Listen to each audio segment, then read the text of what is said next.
जिससे प्रभावित करीब 1,75,00,000 युवा बेबस हैं, मजबूर हैं और गुस्से में हैं। परीक्षा होती थी इस देश में, परीक्षा लीक नहीं होती थी, लोग परीक्षा देते थे। और अभी 2 दिन पहले यूजीसी नेट की जो परीक्षा हुई थी उसका भी पर्चा लीक हो गया और उसको रद्द करना पड़ा। फॉरेन यूनिवर्सिटीज में पढ़ते हैं, उनको क्या फर्क पड़ता है आपके बच्चे गाजर मूली की तरह भरकर जाएं, परीक्षा दें, पेपर लीक हो जाए। माँ बाप एक रात की रोटी कम खाते हैं कि बच्चा पढ़ जाए, फीस इतनी बढ़ा दी गई है। कोचिंग सेंटर का अपना अलग ही तमाशा है। इस देश को तमाशा बनाने का काम नरेंद्र मोदी की सरकार ने और उनके विफल मंत्रियों ने किया हुआ है। अभी नीट की परीक्षा पर बवाल मचा हुआ था, मंत्री जी कह रहे थे कोई पेपर लीक नहीं हुआ। अब जो आरोपी गिरफ्तार हुआ है उसने साक्ष्य और सबूत देखकर बताया कैसे कैसे पेपर लीक हुआ था 35-35, 40-40 लाख रुपए में। और अभी 2 दिन पहले यूजीसी नेट की जो परीक्षा हुई थी उसका भी पर्चा लीक हो गया और उसको रद्द करना पड़ा। इस देश की 60% आबादी 35 साल से उम्र में कम है।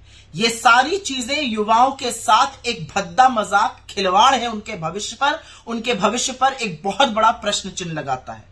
असलियत तो यह है कि पिछले 5 साल में 43 भर्ती परीक्षा रद्द हुई है, जिससे प्रभावित करीब 1,75,00,000 युवा बेबस हैं, मजबूर हैं और गुस्से में हैं। पर ऐसा क्यों होता है कि क्या सरकार ने इससे पहले परीक्षाएं नहीं कराई हैं?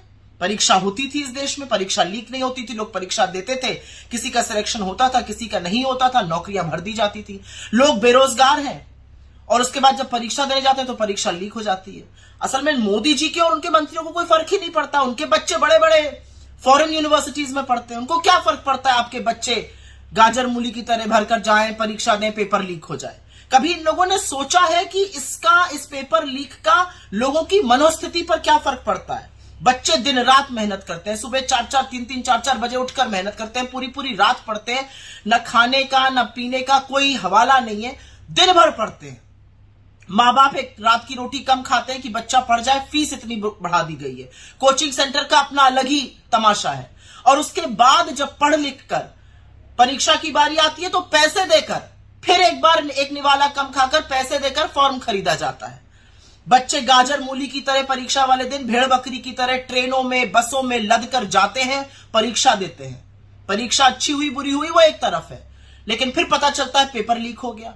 और पेपर छोटे मोटे एग्जाम का नहीं, पेपर नीट का लीक हो रहा है, नेट का लीक हो रहा है, आर्मी रिक्रूटमेंट का लीक हो रहा है, पुलिस भर्ती का गुजरात से लेकर यूपी तक लीक हो रहा है, यूपी टेट लीक हो रहा है। एक के बाद सीबीएसई के मैथ्स और अंग्रेजी के पेपर लीक हो रहे हैं, एक के बाद एक पेपर लीक होता जा रहा है। तो ये किसकी जिम्मेदारी है? ये जो पेपर लीक माफिया है, इसके खिलाफ कार्रवाई कौन करेगा और कार्रवाई क्यों नहीं हो रही है? और हर बार कहीं ना कहीं पेपर लीक माफिया के जो तार हैं वो या तो गुजरात से या भाजपा से जुड़े हुए पाए जाते हैं। भाजपा के नेता उसमें संलग्न रहते हैं। लपक के आके क्लीन चिट दे दी धर्मेंद्र प्रधान ने, पेपर लीक नहीं हुआ। अब क्या बोलेंगे जब नीट का पेपर लीक हुआ? 24 लाख बच्चे वहां पर, यूजीसी नेट में 10 लाख लोगों ने इम्तिहान दिया। कौन जिम्मेदार है इन चीजों का?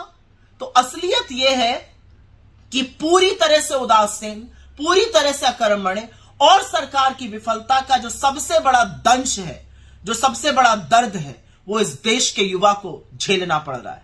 उसने आपको सबक सिखाया है, लेकिन आप शायद अभी सबक सीख नहीं पाए हैं। लेकिन इस देश के भविष्य के साथ, इस देश के युवाओं के साथ खिलवाड़ करना बंद कर दीजिए। पेपर लीक माफियाओं का नहीं, युवाओं का सहारा बनिए, उनको संरक्षण दीजिए।